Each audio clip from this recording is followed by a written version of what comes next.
watching Gearz. Hey, welcome to Gearz. We've got a great show planned for you today because we're finishing up some bumper fabrication and some other details on Sergeant Rock. Now, the reason that this is important is that we get a lot of questions from guys that are custom building vehicles, and they want to know how to solve certain problems. And fitting and building custom bumpers is always at the top of the list. So let's get to it.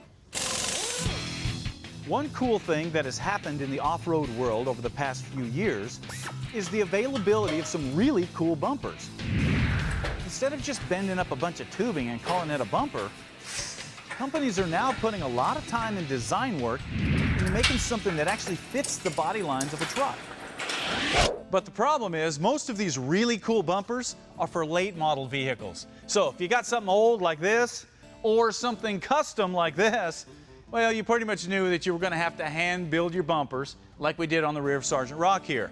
But before you jump into a project of that magnitude, you may want to check the aftermarket, because there might be something out there that you can make fit and would look fantastic if you use your imagination. Now, the original bumpers on a 41 Power Wagon are pretty much just hunks of C-channel hanging out there. So we're kind of starting from scratch here. But we definitely need something that fills out the width of the fenders, will hold a winch, and will clear these big old tires. So, armed with a bunch of measurements, we started checking out bumper manufacturers. We found what we were looking for when we found these elite bumpers from Fab4s. Check this out. Their Toyota FJ Land Cruiser bumper is a similar shape and style to our current rear bumper. It's almost exactly the right size. It's set up for a winch.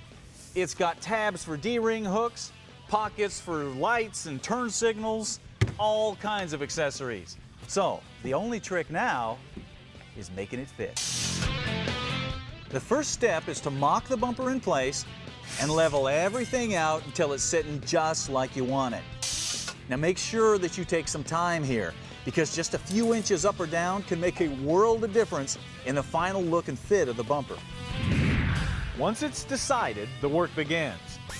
Now on this truck, the bumper needs to sit almost 2 inches higher than the existing frame rail. The best way to do that is to raise the frame rails instead of using spacers, so everything will blend together when it's done. This means we need to cut off the existing frame rails and re-engineer them to sit 2 inches higher. We're going to do that by welding on new sections of square tubing in the new location, making sure that they're square and level with the existing frame. Once that's done, we need to blend it all in and make it strong. So we'll cut some wedges that'll fill the gaps and weld them in. Since this is part of the frame and it will support the bumper and the winch, it's important that this be strong, so don't skimp on material here. This square tubing has a 3/16 wall, so it'll definitely do the trick and match the original frame perfectly.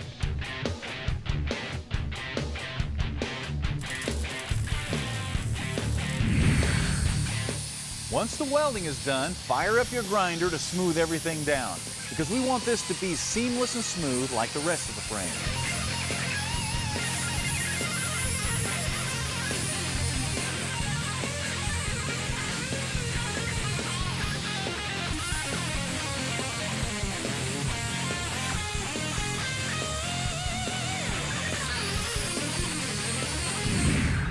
With the grinding done, we've got some new level frame rails ready to fit the new bumper. Now, once you have your frame modified so the bumper's sitting where you want it, now you got to figure out some way to bolt the bumper to the frame, because these big old C-clamps aren't going to look very good going down the road. So, for our bottom bracket, we're going to use this bracket that came with the kit. We've already modified it. It's going to mount down here. Then we just need to fabricate some sort of bracket that'll connect down to that lower bracket and bolt to the frame.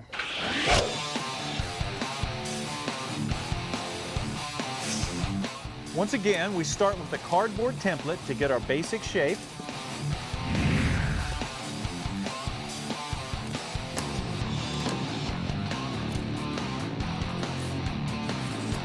And then transfer that shape to some 3/16 plate steel and cut it out.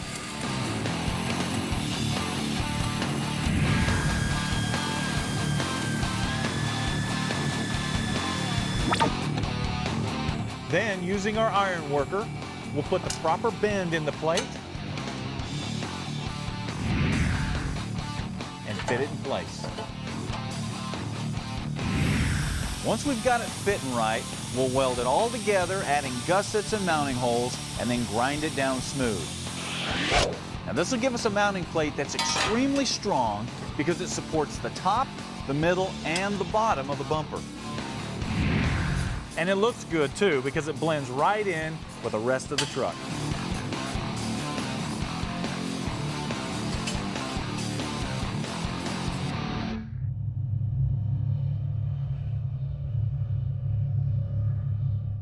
A successful automotive project takes planning and organization, but instead of using an old tablet or notebook, there's the Gearz Project Planning Book. This unique workbook was designed to help you lay out a project, the parts, the tools, and the cost, so you can stay on track.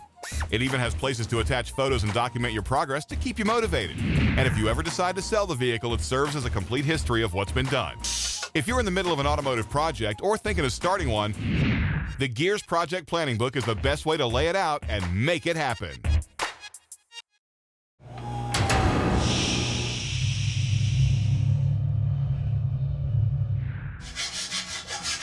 Hey, we're back, and today's subject is fitting custom bumpers to your project. Now, you got a couple of choices here. You can either hand build your bumper, or you can modify an aftermarket bumper to fit your project. And if you can do the aftermarket thing, you will save yourself time and money in the long run. And to prove that, we're taking a bumper that's built by Fab Fours for a brand new Toyota Land Cruiser, and we're custom fitting it on a 41 Power Wagon, and you're gonna love it. First, we modified the frame rails.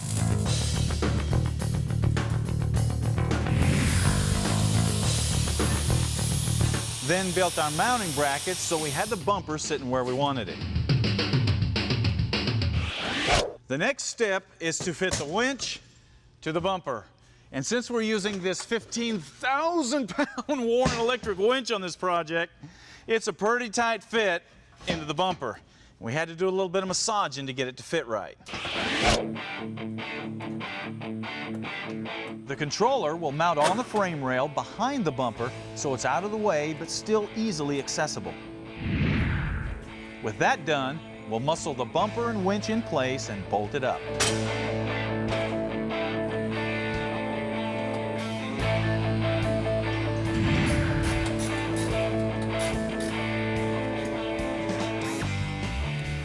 And finally, we'll install the lights to finish it off.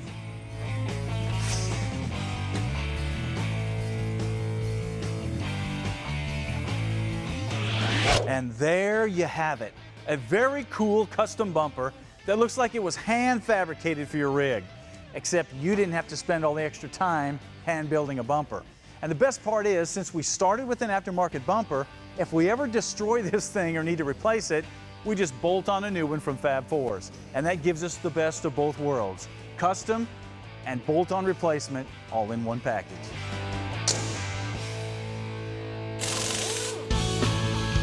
Now, quick tip, brought to you by E3 Spark Plugs, born to burn. You know, one of the best things about buying a new project vehicle is the adventure of driving that thing home the first time. Because there's sights and sounds and smells that you've never experienced before. And there's also that little bit of apprehension that you might not make it home. And that's all cool. But it's also why it's important that you check a vehicle over before you make any kind of a road trip with it.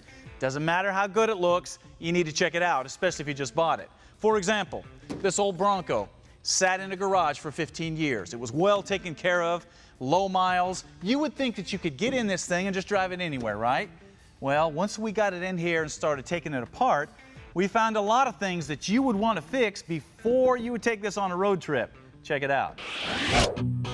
The gas tank was rusted and starting to leak, and the old wiring harness was worn and frayed. Now, since the wiring runs right by the gas tank, the chance of a spark reaching fuel is a real possibility when things get this old. A simple visual inspection will tell you if the wiring's bad, and a sniff test will tell you if the fuel tank is leaking. Oh, that's awful. The metal brake lines were not only rusty, But in some areas, they'd been crushed, so virtually no fluid was getting through them. The rubber brake hoses showed signs of excessive wear and definitely needed to be replaced. Once again, a visual inspection will reveal these issues quickly.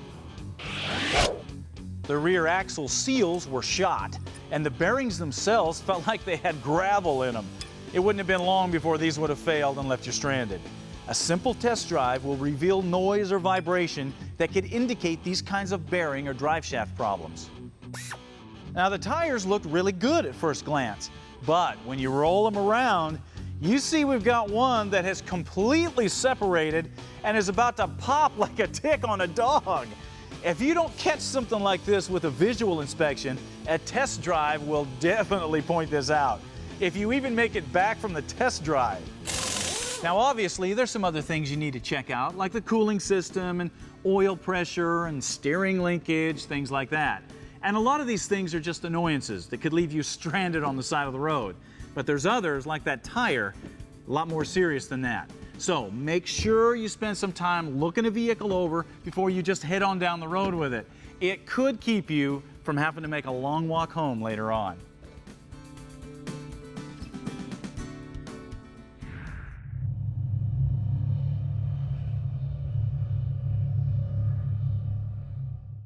When Stacey David makes house calls in the big Gearz Nation truck, it makes for some pretty special moments.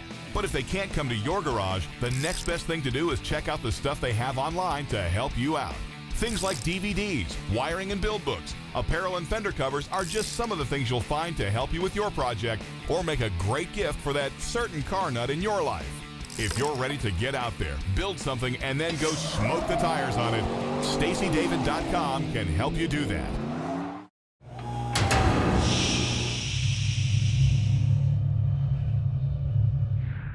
You know, when I started the Sergeant Rock project a few years ago, one of the main goals of the project was to pay tribute to our armed forces and recognize some of the incredible sacrifices that they've made over the years. Now, since this old power wagon originally roared to life in 1941, obviously its time of service was World War II. And to recognize that, we put a lot of really unique things on this truck, like original rivets and nose art from the Memphis Belle B-17 bomber, door handles from a B-52 bomber, shovels and pickaxes from World War II Jeeps, and of course those big 50 cal machine guns in the bed. All reminders of what became known as the greatest generation. But even though they're considered the greatest generation, our World War II vets and World War II in general is quickly fading from the minds of most Americans due to the passage of time. What were once brave young men that stood like stone in the face of tyranny, a lot of them now look like this. And the majority of them look like this. Fortunately, with organizations like Honor Flight, that allows these veterans to visit the memorials in Washington, most people are making sure to honor these remaining veterans while they still can. But there's a lot more to Sergeant Rock than that, because it was designed to pay tribute to all of our military history, not just World War II. And here's why. Since 1776, there have been thousands of people in numerous wars that gave their lives so that we could have the freedoms that we enjoy today. And they need to be remembered too. So we hooked up with airbrush artist Mickey Harris, and we laid out a picture for the tailgate that would capture that idea. I like to paint things that touch people emotionally when they look at it, that says something, tells a story, which is of course why I like to do a lot of the stuff I do for the veterans and I'm a very patriotic guy, so I believe in our country and I think that young people need to know that too and have that same feeling that we had as we grew up, to proud to be an American. And so I'm those things came around by accident, but I feel like I'm in a position to say it through art and in a positive way. Since the point was to honor those who gave their lives so that our nation could be free, it had to start with the graveyard scene. And scattered around the gravestones, you'll notice artifacts from battles going clear back to the Revolutionary War. If you look closely, you'll see the Civil War, the Alamo, World Wars I and II, Korea, Vietnam, Desert Storm, Iraq, they're all represented. Not only that, but you'll see the ghosts of different warriors in and around the gravestones. And then, since America is a Christian nation founded on Christian principles, we had to put that front and center with a glowing cross and an explanation of why someone would give their life so that others could live. Line, so it was a beautiful thing. And as I began to approach it and start to work on it, then, you know, a few little twists of my own came out in it, but mainly it was following the guidelines that you had, which I thought were brilliant. It really was on key with how I would try to tell that story in a way as well, and in a different way than has been told many times by a lot of artists. It was a unique approach to it, and for such a cool vehicle as Sergeant Rock, it was perfect, and I was very proud to be involved with it. And once the tailgate panel is mounted on the truck and you see it all in context, the full depth of what Mickey has painted becomes very evident, and a fitting tribute to all fallen soldiers, past, present, and future.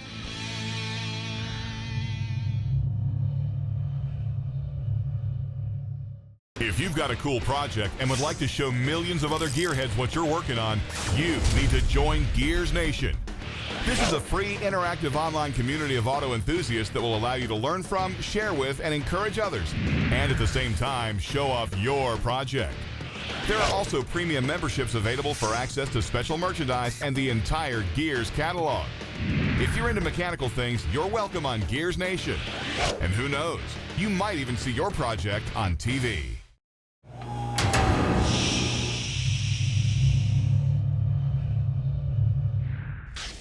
And now, Parts Bin, brought to you by Heartthrob Exhaust, where technology and craftsmanship come together.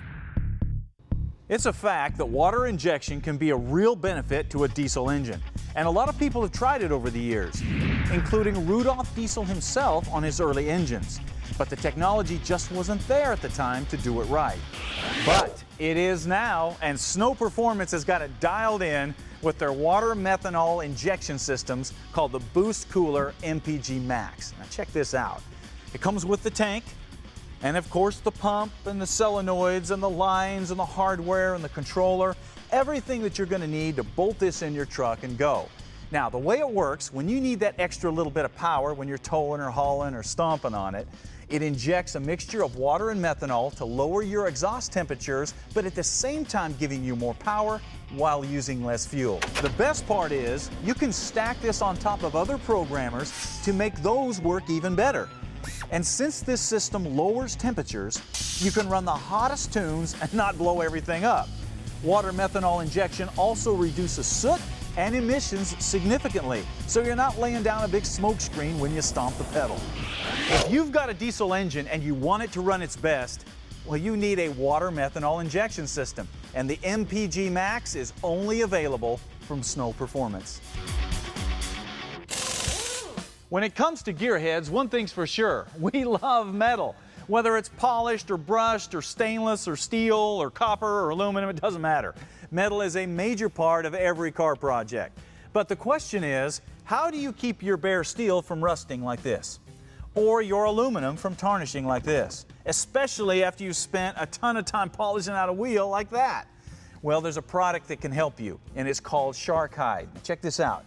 This is a metal protectant that completely seals all kinds of metal from the elements.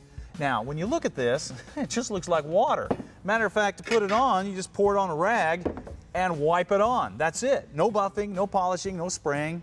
It's on. And Shark Hide's not going to chip, it's not going to crack, it's not going to come off. It's UV resistant, so it's not going to yellow, it's not going to fade, and a single application can last for years. Now, I know you're thinking, oh yeah, but what does it really do?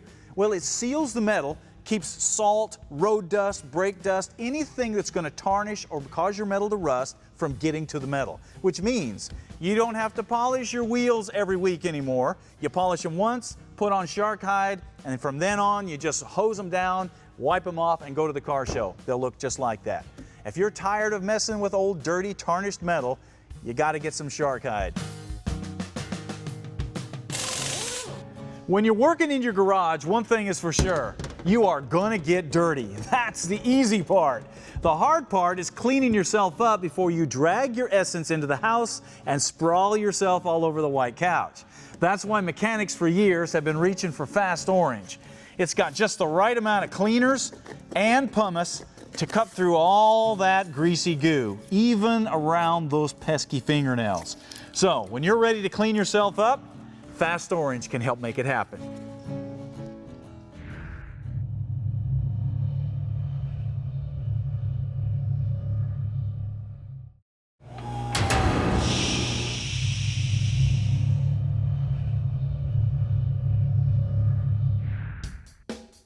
What are you working on? Brought to you by Woodward Fabrication, selling quality metalworking equipment since 1966.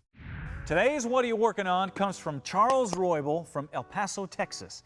Now, he said he had a 30-year dream to build a Cobra kit car. So in 2004, he got himself a Factory 5 car and he started building. And 5 years later, he had this black beauty running down the road. And it looked so good that a GMC pickup ran right into the side of it trying to get a better look. Oh, man. And this is the mess that he was left with. Needless to say, that about killed the dream. But then he said his son Christopher came in, gave him a little Hot Wheels Cobra, and said, "Dad, you can rebuild it." Well, what can you say to that, man? So he had to jump back into it. But he said, "I'm going to build it completely different this time." So the first thing they did, jump in, straighten the frame, fix the suspension. The body was rebuilt around the Keith Craft small block and the TKO 5-speed. New seats and gauges filled out the interior, and the body was coated with a screaming Boss 302 yellow. And as you can see, the car has a completely different look than it had before, and he and his best friend take turns enjoying it. Yeah, what a dog. Now, Charles says that there is no production car out there that matches the enjoyment that he gets when he drives that hand-built custom car down the road, and he is so glad that he rebuilt it. Well, Charles, that took a lot of perseverance to jump into that project. Most people would have sold it. So to recognize that project, we hooked up with our buddies at Woodward Fab. We're going to give you a big bench vise to go with all the other tools that you've already got. We're also going to give you a year's subscription to Hot Rod Magazine so you can get more ideas for your next project. We're also going to give you a project build book so you can log all the stuff that you've done to that Cobra. Now, for the rest of you guys, if you want to get in on this, log on to Gearz Nation and submit your project. We pull all of our What Are You Working Ons right off of Gearz Nation. All right, that takes care of it for us today. We got a new big bumper on the big truck. Need to do a matching little bumper on the little truck. And you need to get out there and work on something. We'll see you next time.